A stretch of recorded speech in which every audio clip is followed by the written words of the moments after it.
as cruzadas, quer dizer, quando a Guerra Santa entre cristãos, judeus e muçulmanos finalmente acabou, a Europa começou a se transformar radicalmente.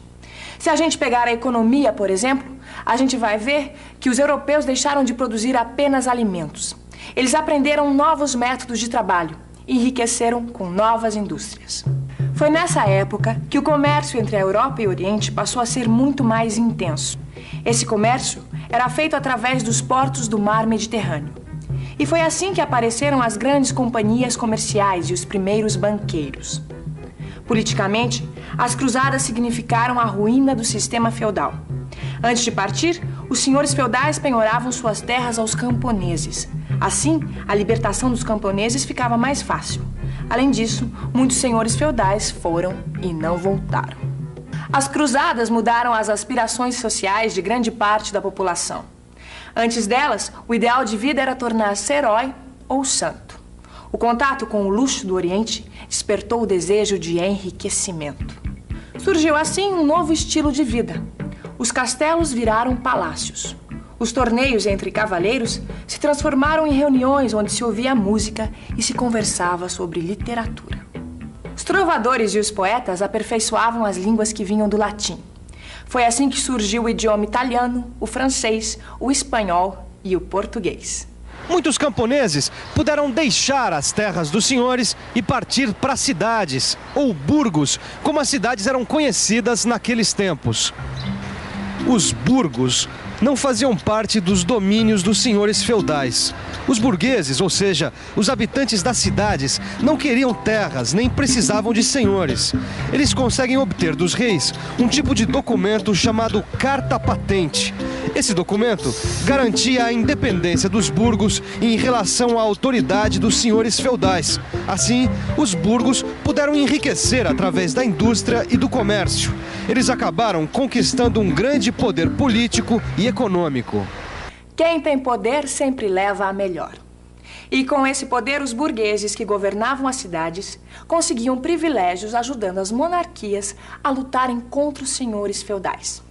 Essa aliança entre burguesia e monarquia acabou levando ao fim do feudalismo e ao surgimento das monarquias absolutistas. E a Idade Média estava mesmo com os dias contados. Os estados europeus começaram a ficar centralizados na figura do rei. Aos poucos, os reis foram ganhando poder absoluto, formando os estados modernos da Europa Ocidental. A França e a Inglaterra se envolveram numa guerra que, com algumas interrupções, durou mais ou menos 100 anos. Na França, o grande vencedor foi o rei, que conseguiu impor o seu poder aos senhores feudais arruinados pela guerra. A Inglaterra sofreu menos com a Guerra dos 100 Anos, mas mesmo assim estava dividida por conflitos internos. Duas famílias disputavam o trono. Os nobres foram tomando partido e, pouco a pouco, eliminaram uns aos outros nos campos de batalha. As famílias rivais acabaram se unindo e o país foi unificado. Na Península Ibérica, as lutas para expulsar os árabes acabaram dando mais poder à nobreza. Os reis tiveram que lutar durante vários séculos para acabar com o poder dos nobres. O casamento do rei de Aragão com a rainha de Castela acabou unificando a Espanha. E com a expulsão dos mouros de Granada em 1492, a Espanha conseguiu estabelecer a integridade do seu território. Tudo isso quer dizer o seguinte: a Europa, que estava dividida em pequenos reinos, foi se modificando. Esses pequenos reinos se uniram em estados, onde o poder do rei era cada vez mais forte. As mudanças na Europa cristã do século XV foram tão grandes que acabaram produzindo uma nova época na história. Esse período a gente conhece pelo nome de Idade Moderna. Mas todas essas modificações começaram a acontecer 200 anos antes. Europa, século XIII. Os senhores feudais estão perdendo seu poder para os reis. Por isso, os estados nacionais começam a se fortalecer. A Europa ainda feudal se expande. Novas terras são colonizadas. A população aumenta. E por isso mesmo é preciso produzir mais alimentos. A Europa expande os seus domínios pelo Oceano Atlântico. No fim do século XV e no começo do século XVI, os europeus cruzam o Atlântico e chegam às terras desconhecidas por eles.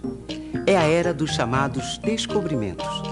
Para os europeus, isto significa novos produtos, novas oportunidades de investimentos e novos negócios.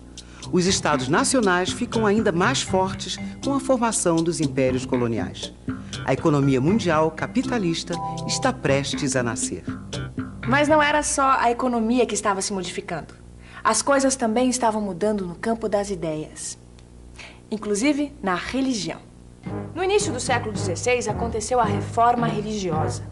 A reforma mudou o comportamento de parte dos europeus. Eles passaram a ter ideias e atitudes mais afinadas com os novos tempos. Nos novos tempos ainda havia a intolerância religiosa e perseguição dos defensores de ideias diferentes.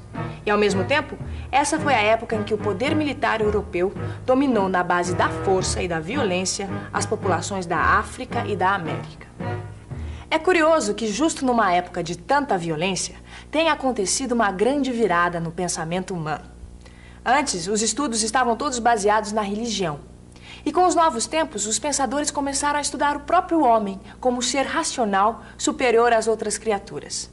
Essa nova forma de ver o mundo ficou conhecida como humanismo. Renascimento é o nome dessa renovação cultural que aconteceu nos séculos XV e XVI. O Renascimento começou na Península Itálica, depois se espalhou por toda a Europa. Se a gente observar bem os quadros pintados no espírito do Renascimento, a gente descobre muita coisa. Por exemplo, neste quadro, aqui dá para ver uma marca do humanismo.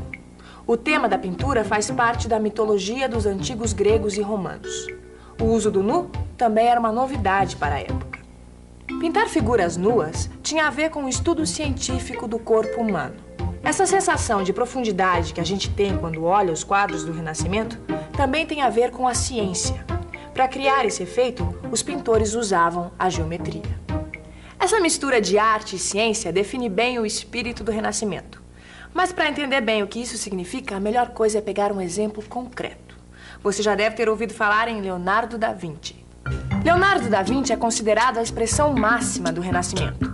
Além de pintor, Da Vinci era mecânico, anatomista, escultor, escritor e até mesmo projetista militar. Da Vinci trabalhou em várias cidades da Europa, inclusive como arquiteto. E olha que não foi só no campo das artes que o Renascimento trouxe mudanças importantes. A ciência também avançou muito. Os primeiros óculos, o microscópio, o telescópio também surgiram nessa época. Foi nessa mesma época que um homem chamado Copérnico elaborou sua teoria de que a Terra era uma esfera. Outro homem importante desse período foi Galileu Galilei. Ele dizia que o cientista deve sempre comprovar na prática as suas ideias. Galileu foi perseguido pela Inquisição Católica por causa de uma teoria que hoje a gente sabe que é verdadeira. Galileu dizia que a Terra girava em torno do Sol, numa época em que todo mundo ainda achava que o Sol girava em torno da Terra. Nessa época, 3 grandes coisas revolucionaram a vida na Europa: a imprensa, a bússola e a pólvora.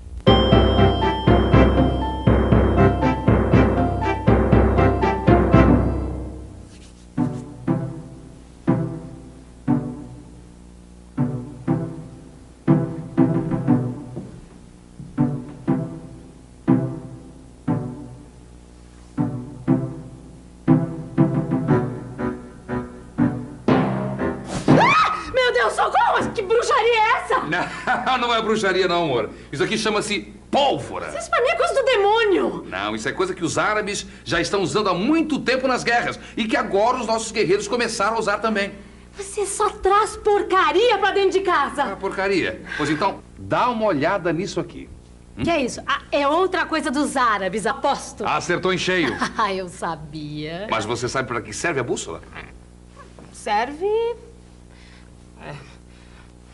Eu não tenho a menor ideia. Serve pra gente se orientar. Saber onde é o norte, o sul, o leste, o oeste. Mas é pra isso que existem as estrelas, seu bobo. É, mas com a bússola, a gente não precisa mais das estrelas para se orientar.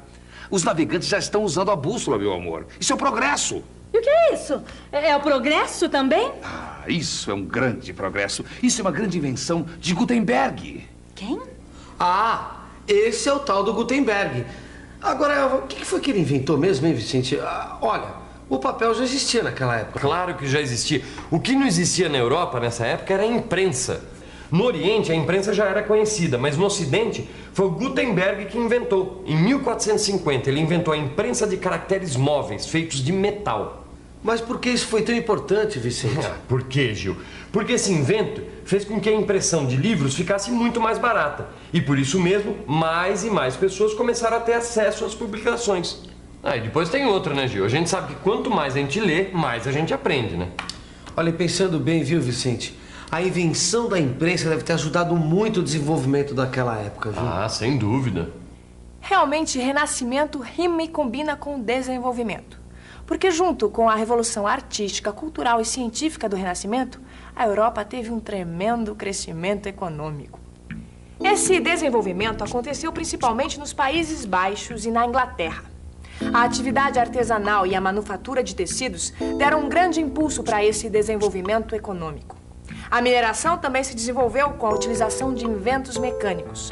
Os primeiros altos fornos foram instalados em diversos locais da Europa. A descoberta de minas de ouro e prata na Europa Central e na América foi decisiva para o desenvolvimento comercial dos séculos seguintes. Com mais dinheiro circulando e com o lucro do intenso comércio entre os povos, a Europa acabou gerando riquezas que deram origem ao capitalismo comercial. Mas toda essa riqueza gerou também pobreza.